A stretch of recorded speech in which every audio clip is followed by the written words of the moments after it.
Thank you, Natalie. Hello, everybody on Zoom land and our audience here in the room. I'm Lynette Moore. I'm the director of Quorum, which is event space, which we have reopened as of May 1st. We have a drop-in lounge downstairs that's been open for the month of May, which has been nice. We had like over 150 people in the lounge in the month of May working. I think they're tired of working out of their homes and wanted to see faces. So we're excited to be back in the space again. And I'm excited to talk with you guys about our new normal. So I'm going to kick it off. I'm going to kick it off to Karyn first, who's online, our virtual panelist. If you want to do a brief introduction of who you are and who you represent, and if you have a funny story you'd like to tell about being in quarantine, feel free to share that with the audience. Okay, my name is Karyn Gerred, and I'm the executive director of the Resource Exchange, which is an environmental arts nonprofit in Kensington, where we are, for those of you who've never been to one, we are a creative reuse center, and that means a lot of things to a lot of people. But essentially, the sort of collapsed version for us is we're sort of like a thrift store for the arts. And so we save a lot of materials from all over the place, but we started from film and theater, which kind of that's what the original stream of materials we saved, and now we get it from everywhere. From, okay. Individuals, businesses, and so we've been in existence for 10 years, and just recently moved to our new spot on American Street in Kensington. Funny stories, I would like to say that I find, but really retail during a pandemic, I'd have to say not a lot funny about. Just check the no box. If anybody ever asks if you want to run retail during a global pandemic, just check no. Exactly. Yeah. Thank you. So I'll go down the line. Next, Chef Jonathan Dearden. Sorry. Yep. Thanks for having me.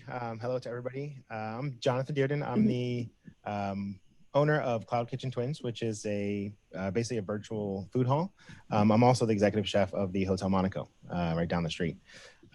So the funny story that I have is being a chef, restaurant closing pretty quickly. My home kitchen is so organized, like from A to Z. My wife and I fought about it almost every day for the first 2 weeks that I was home. And trying to, because usually I'll be working 50 hours a week. So being home all the time, the dishwasher and the sink was always clean, no dishes. But yeah, it was a good transition. Yeah. Gotcha. Great. Thank you. Dr. Jason Diaz.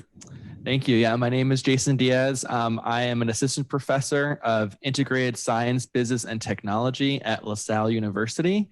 I was pretty heavily involved in a lot of our planning process this time last year for returning to operations. So I've kind of had a view from there, partly because of my background in virology. So if there's any questions about vaccines, that's not the point of today, but at the end, if you have them, I'm happy to talk about them later. Funny story. So I think the funniest thing that happened this past year is, we've been doing class from creative spaces in our homes for the past year. And at one point, my colleague realized that he and I have the same exact bed frame in our bedroom. And so then we started to play pranks in faculty meetings of, positioning ourselves so that it looks like we were in the same room, but we weren't really. So that was pretty fun. So thank you. And last but not least, Katie Wagner. Hi, everyone. My name is Katie Wagner. I work with CBRE in commercial real estate. So I focus on tenant representation in office leasing. So as you can imagine, it's been a roller coaster of a year in terms of getting people back to work. Do we even need an office? Yes, we do. What is it going to look like? So a lot of my passion is just helping people kind of get through those questions and really make decisions about the future of their offices. So it's been a lot of interesting conversations have come up and problems that we never really thought we'd have to solve. And we're kind of working through all those. So a funny story, that's a tough one. There's been a lot. I think some of my favorite moments, if we're going back to kind of office, is the mute kind of, if you're muted or unmuted and what people say when they're not muted and think they're muted. So there's been a lot of interesting animals and just fun stuff that I think it's made us a little bit more human in the office sphere. So it's been great. Great. Thank you. Well, I'm going to kick off. I mean, I'm not going to ask how this affected us because I think it affected us all in very different and same ways as we were talking before this started. But I'm going to talk a little bit about like how we pivoted, early on and what we saw like as we're now pivoting to kind of back to the new normal. So I'll let Jonathan start with that one. Yeah, I mean, for me, and also just the restaurant business in general, we had to find creative ways to save money. With nobody coming in the doors, a lot of restaurants pivoted to a ghost kitchen model, beefed up their to-go options. And it was just a huge, birth of new concepts and opportunities to, get creative because you don't have everybody walking in the door. So, there's a lot of, I think, successes. One of my biggest, for me being a chef, in the hotel sector for so long, developing a virtual food hall was a huge success for me. I never thought I would be so excited about doing to-go food with a fine dining background, but I was questioning my life choices so much, but it was cool to see that transition of, this business, the sector of the business explode over the pandemic. So a lot of opportunities within that space. Yeah, definitely. Katie, same question. Pivot early on and pivot now. Yeah. So I think initially, like any industry, it was the shock of everything. We were all kind of in that fight or flight mode. What's going to happen? And as things kind of settled on towards the end of 2020, we started seeing some really big articles come out about companies thinking about not needing an office ever again and going to this remote workforce. And in the first, I would say, couple months of 2021, we're kind of in the middle ground where we're seeing some companies take less space or, creating this hybrid, you can work remotely for a few days now. And ultimately what I think is going to shake out is the flexibility and creating, work is no longer a place you go to do work.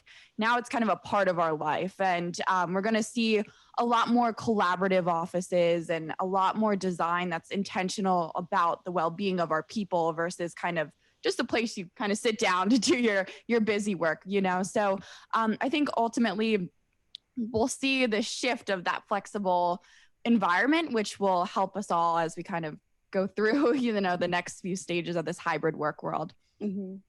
Yeah, I agree with you from like the event space. Same thing is, at the start, it was like, oh boy, like this is crazy. And then when they were talking about, oh, we don't ever need to go back. And I was like, well, what about events? Like this is great that we can do virtual conferences, but for an event space, like what does that mean? But it's been interesting in the last week or two.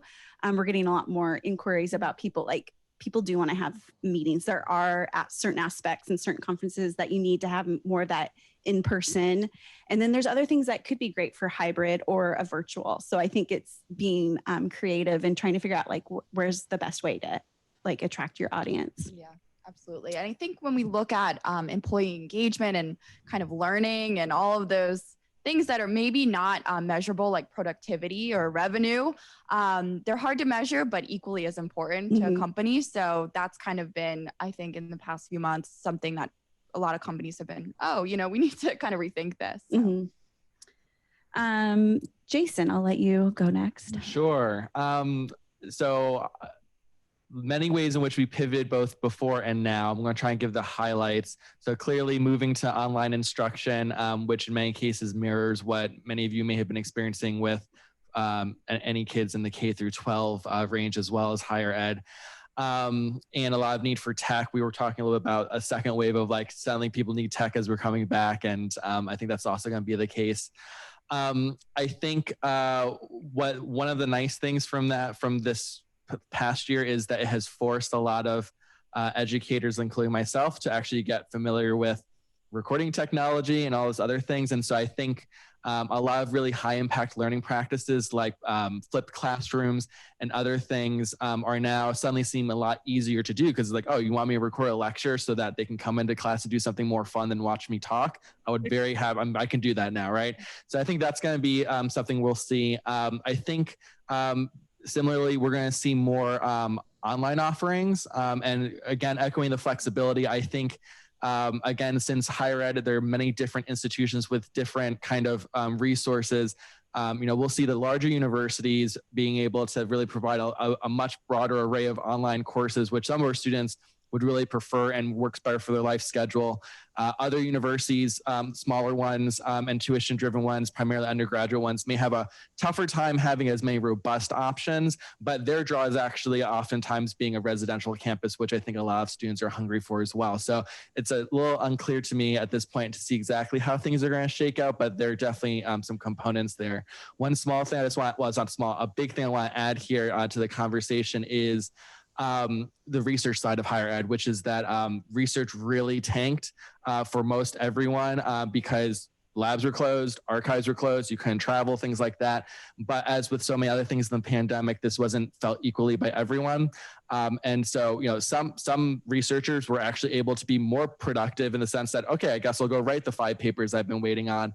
And in many cases, those researchers have been able to do that because other people in their lab, or other people in their department are caretakers and therefore are picking up a lot of that work. So all of the stuff that we've been saying about how this has disproportionately been affecting women's productivity and earnings this past year, as well as people of color, has also been felt very tremendously in the higher ed community. And it's unclear to me whether we have really good systems in place for addressing that as we're coming out.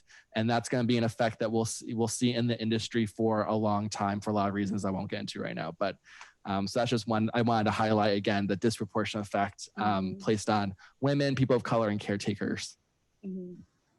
Very good point. Karyn, talk about your pivot at the beginning and how you're pivoting now. So like most small businesses in retail, our immediate pivot was getting some sort of online presence for retailing, which before the pandemic was really not a big part of how we operated. We're a very sort of in-person, go through the bins and find the discoveries kind of place. So we were very fortunate that Temple's Fox School of Business helped us with the redesign of our website and helped us get an online store going, and really helped us weather those months where we were completely shut down. And once we started opening back up, I think the challenge is to kind of merge all of the priorities of public health with just running a retail store is not something that any of us are really familiar with, and you had to sort of just jump in and try to figure out how that works with your business model. I mean, there were all kinds of things that we didn't even really think about, just that because we were doing mass checks at the door and things like that we're a very small staff. And we didn't realize until a few months in just what a huge difference it made in our workflow and like staff timing, that we were just answering the door. We had a whole other role that we weren't even thinking about just having a very small staff and just a constant rotation of talking to people when they first got to the door to explain all of the protocols. And so that was something that we weren't really anticipating. And it also gave us some time to talk more at length about some things that have been on the back burner for us for a while, that we're honestly still not quite sure how we feel, which is, once you make the pivot to online sales, the next step are things like shipping. And as an environmental arts organization, what is that footprint? And is this something that we're just trying to do temporarily to get us through to the other side? Or is this now a real functional component of how we're going to work moving forward? So we do have curbside sales now, and we still have an online presence, but we still don't ship. But we've been doing a lot of talking about that, and that's something that I think we probably wouldn't have put so much energy into thinking about the immediacy of needing to somehow compete with the the new retailers as opposed to reuse retail with things.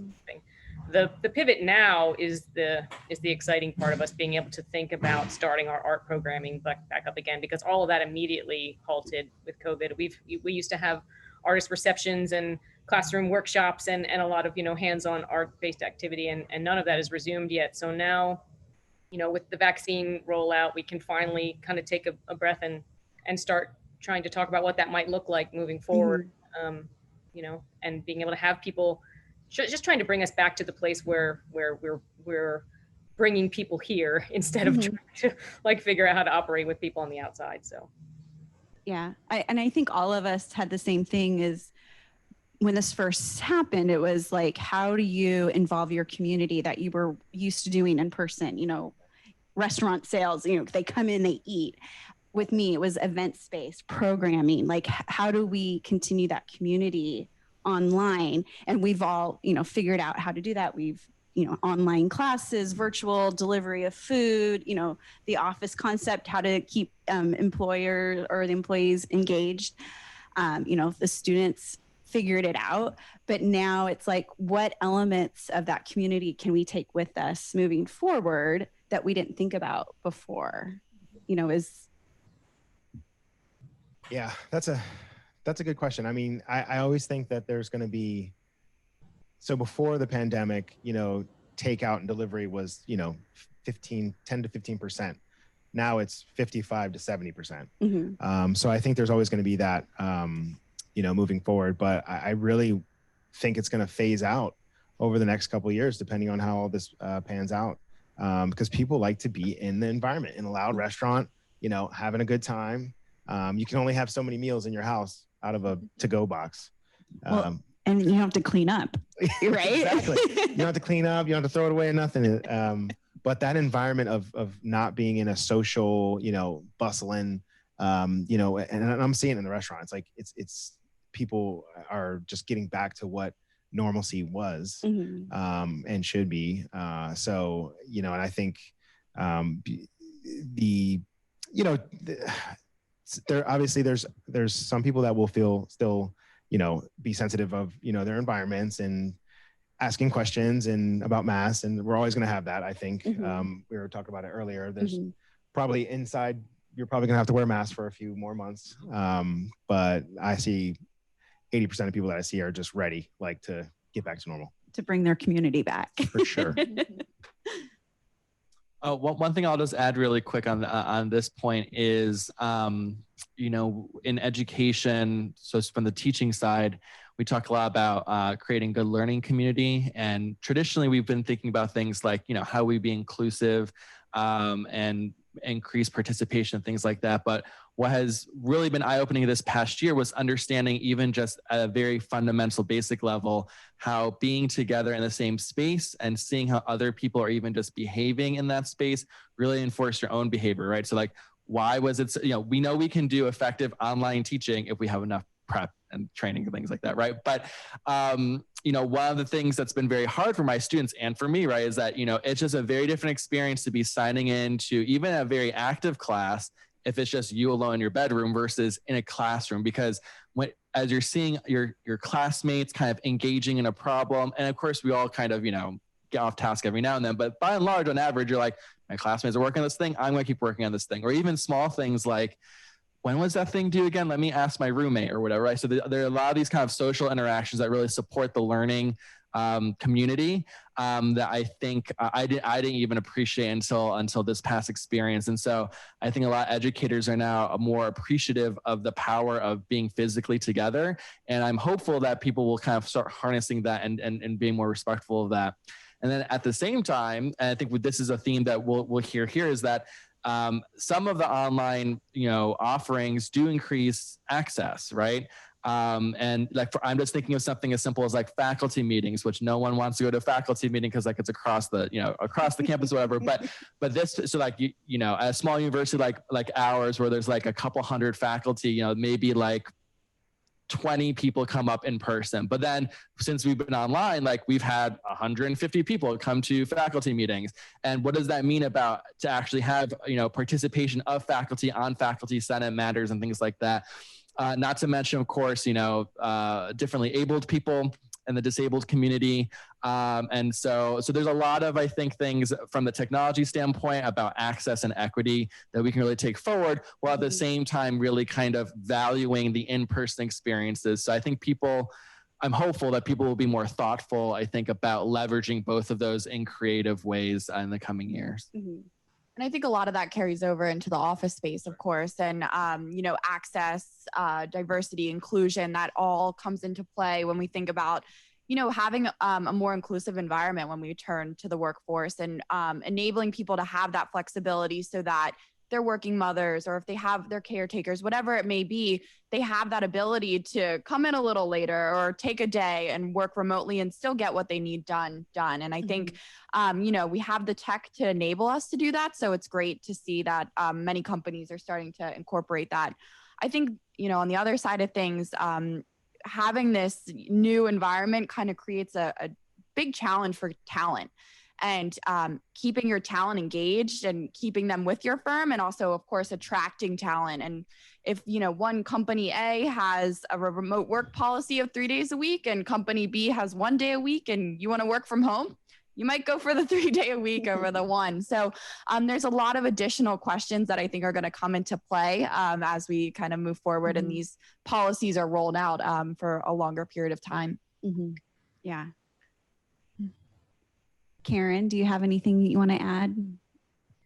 Yeah, I think I'm hoping that, this sort of, that there'll be an increased empathy with folks being able to see, because this has affected people in so many different ways, but there was only so much that we could make remote, because there are businesses that just by their very nature, you can't do from home. And we're one of those businesses by and large. So, but I think because of that, we've done there's just been a lot of dialogue about it that I think there's an increased awareness about just to put it simply, like what work in this country is now, and what types of work people do, and how it's very different depending on what your environment is and what the day-to-day job is. Once everything's sort of shut down, for people to kind of reevaluate that and think like how, what are the day-to-day parameters of what people have to do for work, and how much of that can be virtual versus hands-on. So, we've tried to do as much of the, work from home that was possible when we were closed down. But at the end of the day, if you're saving materials from landfill, like you have to take them, like it's a physical thing. We can't, there's no virtual way to take that stuff and get it back out into the community. So, yeah.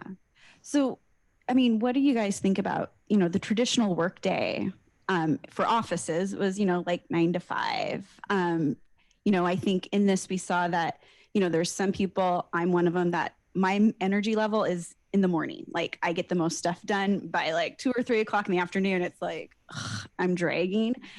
Where there's other people like at 2 or 3 o'clock, that's when they're hitting their groove and they like to work later. So do you think, what we're seeing, do we see that the office might change its hours, or, will does that affect restaurants? Are there going to be more breakfast, brunch stuff during the week? Yeah. Everybody still comes for happy hour. So the most popular hour of the day. I think what's interesting to see is the design of a workplace and how that's kind of evolving. And, a traditional office, you think about it as a cube, some private offices if you're higher up, and a big executive office for the boss. And now we're starting to see this activity-based work movement where it's more about the environment, right? And I think of students, and if I was personally, I love studying in the library, and the minute I left the library, I was done my work, I'd go home, and my apartment was my apartment, and I would enjoy it as that. So I think when we take that into almost an office environment, you can have these shared workspaces where you might hotel. I think on a normal non-pandemic year, you would have about 80% of your workforce in day to day. Some people are on paid time off or vacation, et cetera. That might go down a little as we have more remote work, but you still don't have 100% capacity at every day of the week. So having that shared office will reduce some space size, but also you might add more conference rooms or more cafe space. So you have these flexible environments that enable your employees to really choose where they want to be and how they do the best work. And again, going back to that flexibility concept and really having your employees have, the best holistic experience when they're at work and when they're at home, wherever it may be, they're able to kind of pick and choose what works best for them and ultimately help them be the best employee they can be for your firm. Mm-hmm. Well, and with Karyn, with online sales now, people can shop anytime. They don't have to be in your store at a physical time. And so that's great. I mean, especially after they go to happy hour and they feel like shopping, right? It has been very interesting to be home at, whatever hour and see someone just bought something, not that our staff and myself watch it frequently. But we do watch it frequently. So it is interesting. It's something we've never experienced before to be like, wait, it's like we're not even open and someone just bought something from us. So yeah, so that has been interesting. Yeah. Before this started, we were talking a little bit about technology, how it's advanced or what it needs to do. So I'll have Karyn start this, like for your space, what has changed, but what else do you see technology-wise as we move into our new normal? I think everything is going to be sort of filtered through this lens still of inside, outside, safe, not safe. We're still kind of negotiating that. I mean, for us, for retail, we're still wearing masks. The building still requires masks, at least for the time being. And just thinking in terms of like group settings, technology is going to probably, I hope, be helpful in the next phase of what we need to kind of adapt post-COVID is volunteerism. We need to figure out how to harness the energy of all of the support that we have from the community to come and volunteer, but we need technology to help us. What is the best way? What's the way that they sign up, and how do we explain the tasks, and how do we do this? Because we're a very small organization, so technology has been what's helped us to navigate setting up curbside sales and like pickups and stuff. And now volunteerism, I think, is going to be the next thing. For larger organizations that have been doing this for a while, they probably have very robust systems for figuring that out, but we're pretty tiny. So it's been huge to be able to have online systems that we can, instead of like clipboards and pieces of paper of someone just signing up in the store, but now we have to be a little bit more sophisticated than that to be able to screen what people can and can't do and what they're interested in, and how to have repeat volunteer experiences. So that's all was going to be new for us anyway, in our new location. But I think after the experience of COVID, I think technology is going to be pretty key for us to navigate that. Mm-hmm. That sounds like a good idea for a startup. This is the place for that. Katie, I'll let you.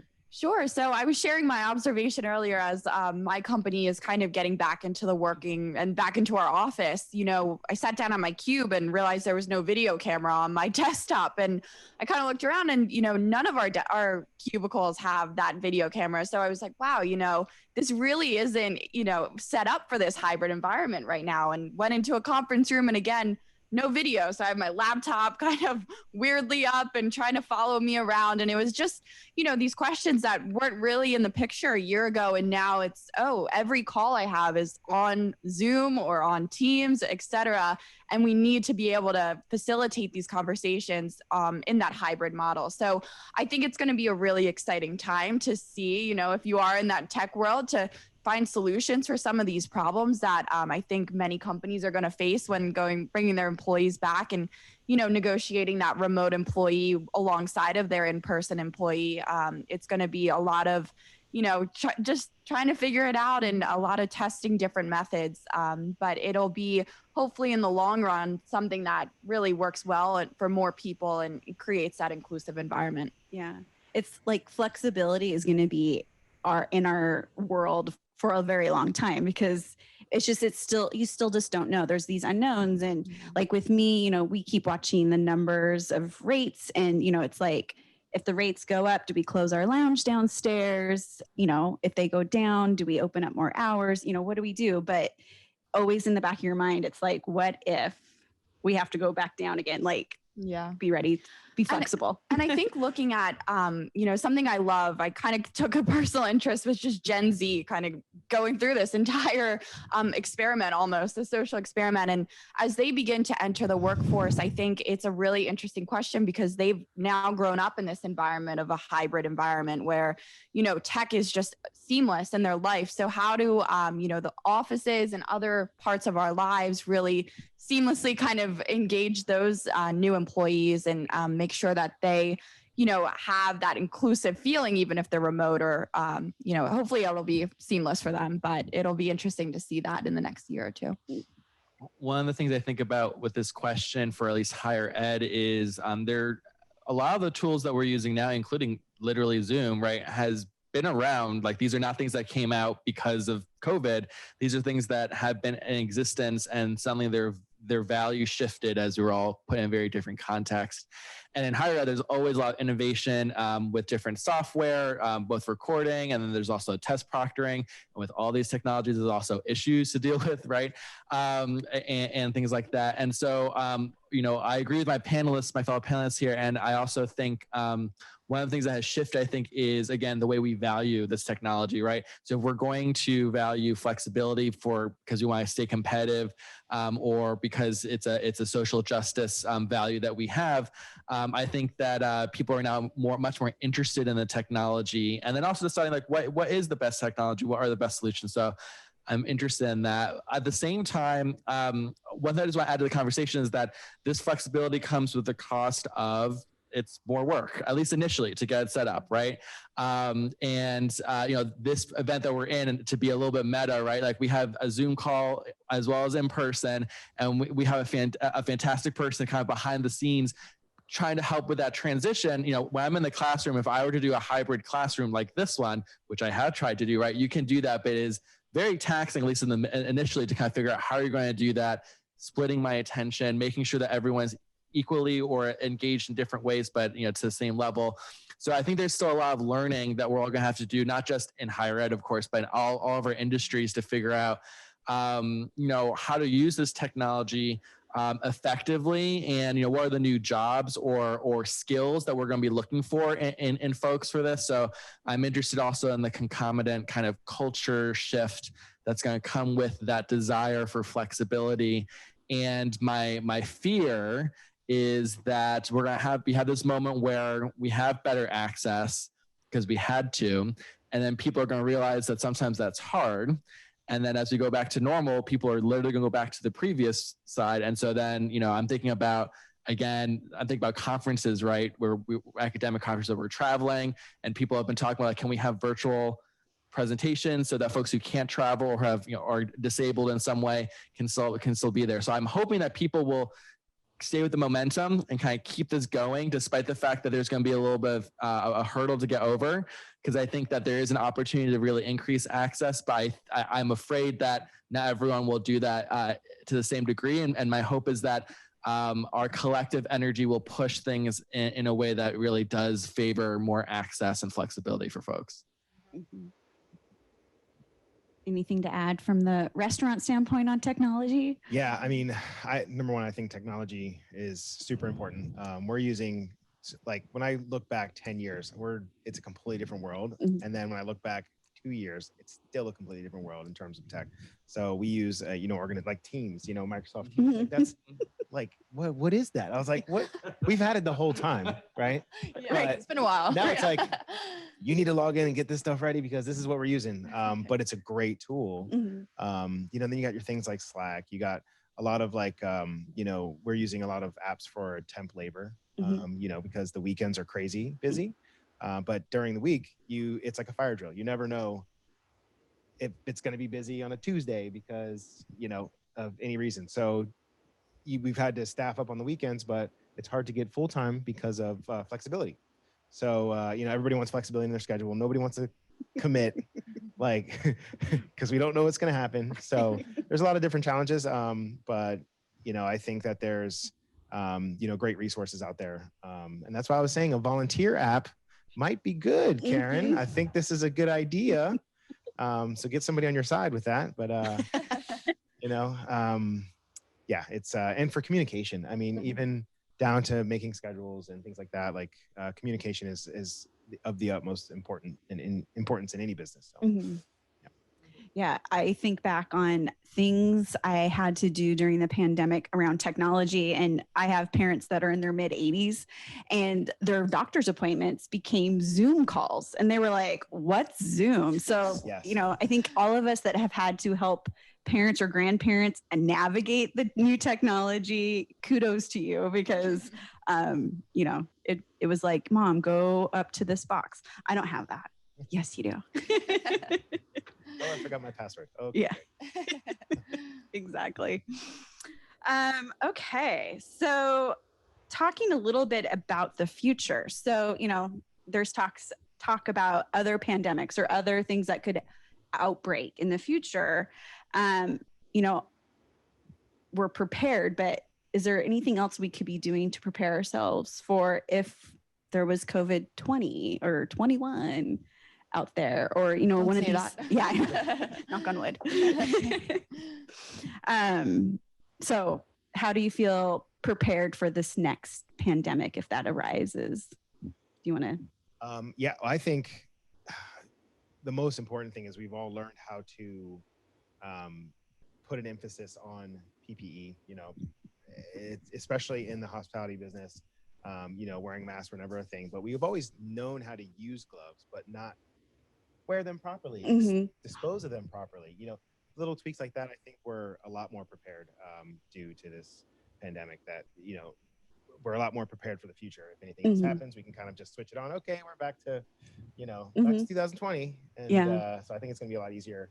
But I think we're going to be a lot smarter in the choices that we make, and especially in terms of business decisions that affect other people and families. And because that was a huge thing that we're seeing, especially trying to get employees back and just get the restaurant workforce back into everybody's, out of the business completely. So, holding on to the employees longer is probably going to be a thing in the future versus just letting everybody go and, that whole situation. So yeah, but I'll leave it to the doctor.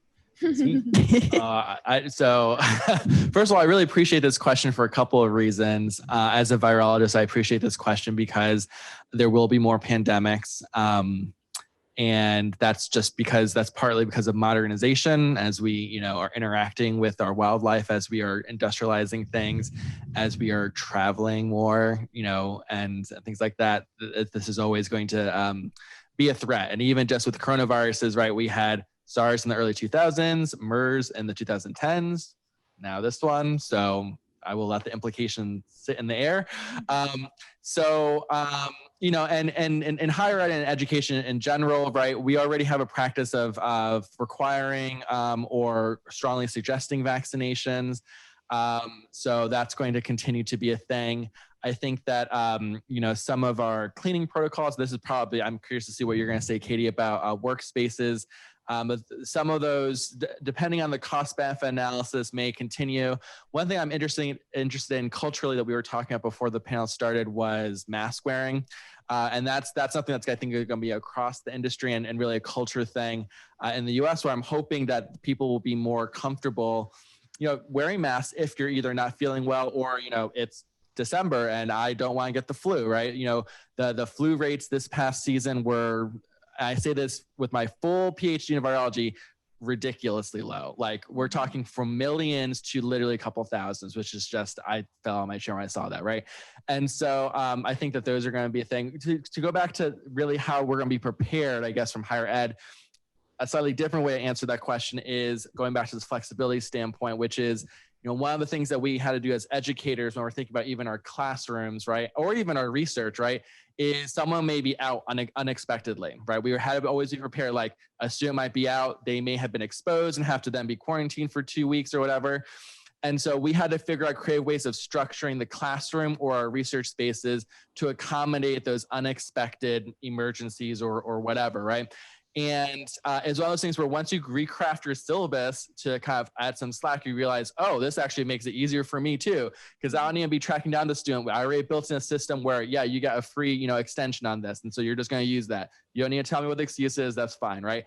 And so I think that I'm hopeful that folks will continue to kind of use some of that built in and flexibility into their work. And so I'm sure Katie's already talked about this a little bit.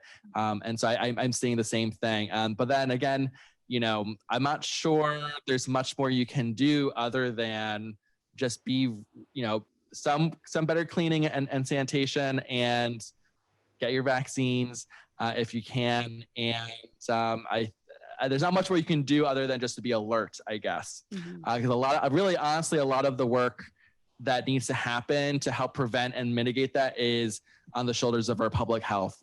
So I'm just going to plug out to please support public health, make sure they're funded and staffed and have the voice they need. But I've said enough, so I'm going to turn to my other two panelists. Yeah, I think when we look to the office world, I think well-being is kind of the next number one priority for a lot of spaces. And I think, again, kind of tying that into Gen Z, that's a huge, they want an office that aligns with who they are as well. So when we're looking to attract this younger talent, I think it'll kind of work well. But I think most employees want to be rest assured that they're building their office space, their fellow employees, are all kind of on the same boat for their well-being and their safety. So we saw a lot of safety measures come into play where we have, cleaning 3 times a day. We have increased airflow through buildings. We have, sanitizers at every station. We have disinfectant wipes, all of that. That's really kind of superficial and you see it and you can use it. But I think also just in the design, creating spaces that are more open, more greenery, they're just a better place overall for both our mental and physical health. I think as well, we have tech coming back into play where, for example, an app on your phone where you do a health check every morning and you say, I don't have a fever today. I'm feeling great. I don't have any symptoms. I, am vaccinated. I'm not vaccinated, whatever I choose to say. And then I'm able to get a health pass and go into my office. And I think that's something that many companies have implemented that we'll see stick around and, protect again our fellow employees and fellow building mates in the future. And I think just in a broader scheme of things, people want to know that their building really helps them in every way, rather than just be a good employee, but be a good human and healthy human in the long run. Yeah. Well, and don't you think now, I've done this in the past. It's like, oh, I have a sore throat, but I can work through this. I'm going to go into the office and not realizing I'm infecting, all of my coworkers. And now it's like, now it's like, wait, I have a fever. I have to stay home. Like, I think that's for all of us that worked through it before. I think it's a good thing. It is to be a good person. Wearing the masks were helping us, but it was also helping to not give it to somebody else. Yeah. So, Karyn, anything for the next pandemic that's not going to happen? Back to that check the no box for the retail and pandemic part. I don't know how much we really could do to prepare, other than there are definitely some lessons learned.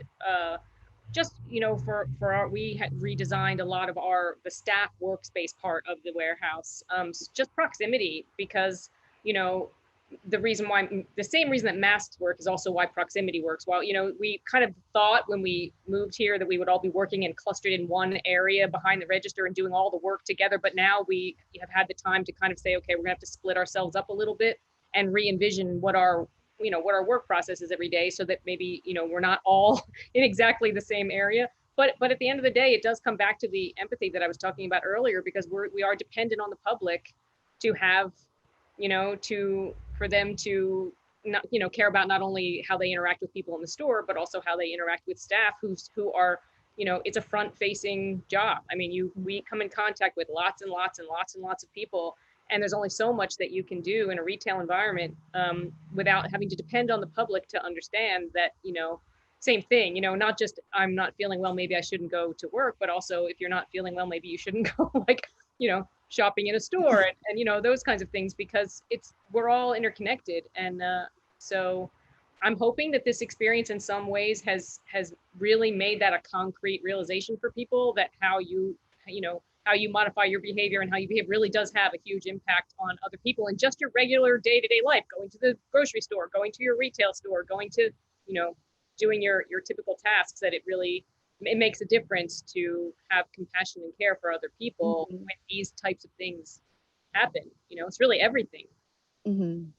Yeah, I think compassion, I think all of us have done more of that in the last 15 months than we did before. I'm looking at time, so I don't know if anybody in the audience or online has any questions, but I wanted to open it up. Yeah, no questions online so far. If you are joining us on Zoom, feel free to open up the chat box. You'll see a button at the bottom of your screen that says chat. If you open that up, you can type in questions and we're happy to ask them live, or I will allow everyone to unmute themselves, and you can also unmute yourself and ask live if you have any questions. So I think the unmute button should be now active. I think we had one in the room. We had one question in the room. Yep. You were talking about green spaces. Did you find that they're healthier just like if you let in more sunshine and have greenery? Because that seems to something that would at least help with people's attitude, which I think would maybe help with their health. Have you done any studies on that? That's a great question. I'm sure there's some studies out there. I don't have one off the top of my mind, but I think generally people like the natural light. They like, areas where they see this, they have walking paths or they have access to that green space. And I think we're starting to see a lot of design bring that into spaces. So you're seeing greenery actually, more greenery in the space or more focus on the natural light and the actual health of the space. So I think that's a design element that a lot of companies are trying to pull in. But I'm sure we could find a study that kind of shows mental health and kind of employees' overall attitude is likely improved with just, if you're a nature person, I would assume, it's a more positive experience. Well, what made me think of the question is I'm a direct alumni and I worked at Penn for a while, and they have some newer buildings. Yeah.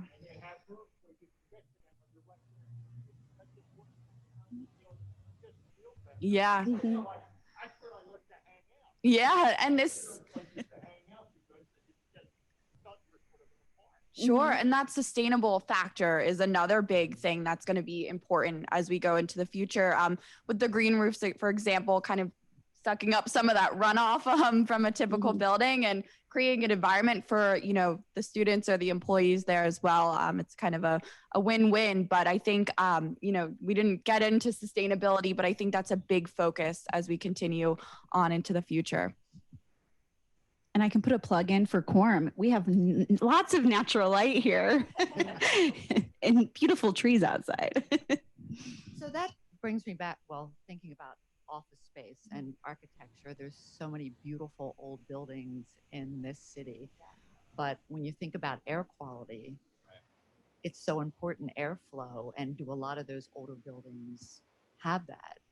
Because I always think about that a lot. Yeah. The quality of the air. And when you're in a newer building like this, it has a lot of those brand new amenities and infiltrate the systems are much more progressive than again some of the older real estate. Yeah, absolutely. And that was a big push from a lot of landlords. You'll see them upgrading a lot of their HVAC or adding in. I was in a building not too long ago that had its own new filtration system that would clean the air. And that's some more tech I think we're going to see is how do we clean air? I'm not an expert, but I think that's kind of a lot, hospital quality air in office buildings. Is that something people want? So I think we saw, especially early days, landlords really jumping into that and upgrading their systems. And we're still seeing that. But it's a great question that, we'll see kind of how it progresses. Yeah. Well, in like the restaurant industry in Philly, I mean, to come back, that was one of the stipulations was the quality of air. And a lot of the buildings that you don't own, like you rent. So yeah, your occupancy was based on your size. And so thankfully we had 2 stories, so we're good. But yeah, all those like little mom and pop shops, that's why they were going to a to-go model, because it's not even worth it to bring, 4 out of the 8 you can have in the restaurant. So. Mm-hmm.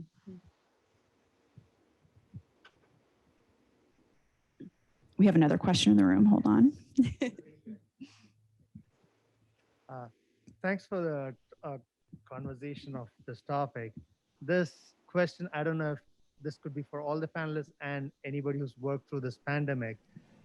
In terms of remote worker versus in-person worker discrepancy in terms of how much time the in-person worker has to put in getting to the workplace, trying to find parking at this time, paying extra for city taxes, which the remote worker don't have to pay. And all those things come together. And as you're moving into a new work model where remote workers get a lot of incentives and in-person workers feel a little bit disenfranchised. Has there been any thought into either, this is probably an HR question, but into looking at their well-being in terms of being pressured, not being pressured to come to work, they love to come to work, but feeling that they might be feeling marginalized compared to the ones who are just like, yeah, it's interesting you're saying this, because I was actually on a call not too long ago with a few chief people officers, and that was a big question they were asking was, say you have two employees, you know, same task, same job, same quality of work, one's remote and one's in person. Who do you promote? You know, what does that look like? And, you know, of course, diversity, equity, inclusion comes into the fold. And it, you know, is it inclusive to, like, how do you keep them involved and engaged when they're remote? And how do you keep your in-person employees engaged with the remote employees? So these are all great questions that we really haven't had the chance, I think, to solve yet, because people weren't back into their offices yet. So I think, you know, with the mask mandate kind of, in my opinion, coming a little sooner than I expected, I was kind of like, oh, okay, we're doing this. All right, let's do it. You know, and a lot of companies said, okay, let's start phasing back in. And I think a lot of people were expecting maybe the fall, and now we're starting to see the summer. So when we get those employees back and we start to navigate, okay, we have this hybrid workforce, I think that's when a lot of solutions are going to ultimately come. But right now we just haven't had enough volume of employees in the office to really create some solutions for it yet. But great questions. I think, you know, we're going to have some answers hopefully in the next year or so. Yeah, I think a lot of it's still being tested. And like, I just saw a study where they had surveyed CEOs, and 10% of them wanted to go back to fully in office.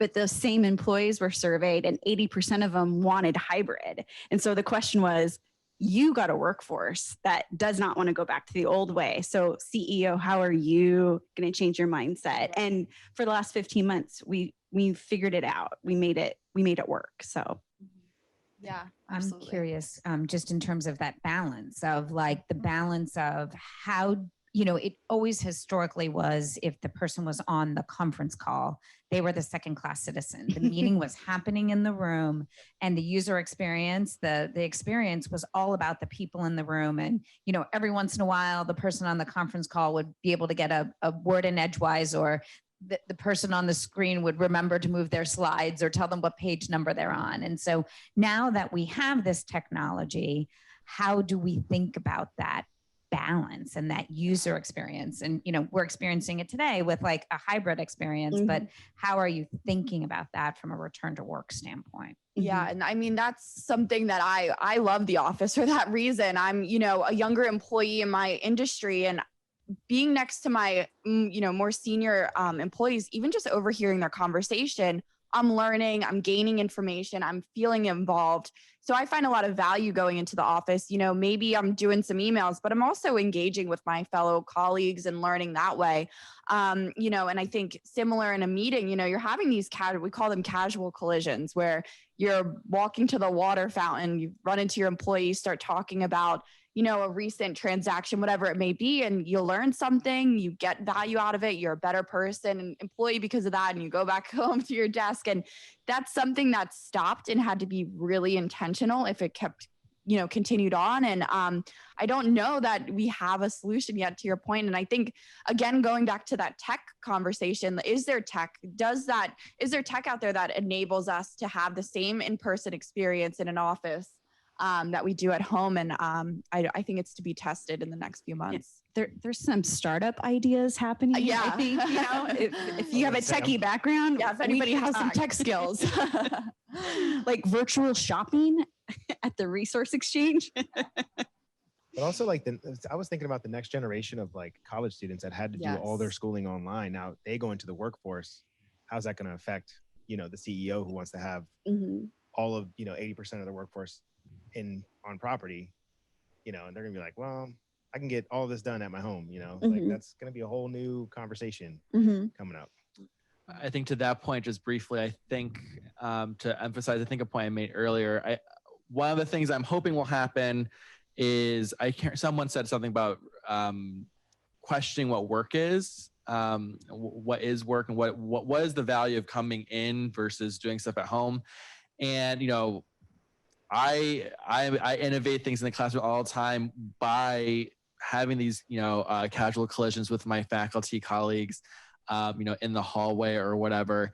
And, you know, and I think everyone, and I see in my students, right, there's a real hunger to kind of be in community physically with each other, but doesn't mean that everything has to be together, right? Mm-hmm. There are some things that I would rather just go home and just do that on my own time. I don't need to be in the office for that, right? Mm-hmm. And so I think it'll be interesting to see what shifts to being more flexible being done at home versus being, you know, if I'm going to drive all the way into the office, maybe even twice a week, right?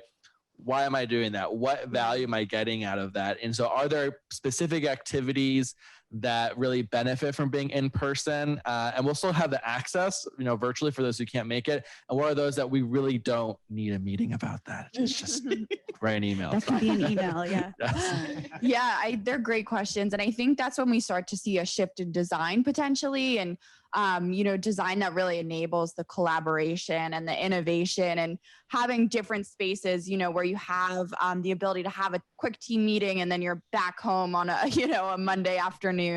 Mm-hmm. You know, maybe we see more of that. And I think there's definitely value in keeping that flexibility, like we said earlier, and, you know, having people decide and kind of create the trends into the future. Yeah. Well, I appreciate all of your insights. And Karyn, thank you so much for joining us online. I think another panel discussion would be like all of our pets at home that are going to be having to go through their new normal of we're not home all the time. It's going to be bad. That's a great one. Thank you guys so much. And thanks to everyone who joined us online. This was a fantastic discussion. We have recorded this panel discussion and we'll be posting it to our YouTube page. So definitely check it out. I think we have one more virtual session happening right now, a virtual First Thursday. For those of you who've joined us online, if you want to check that out, just head over to our website. But other than that, have a great night, everybody. Thanks so much. Thanks, everyone. Bye. Thank you.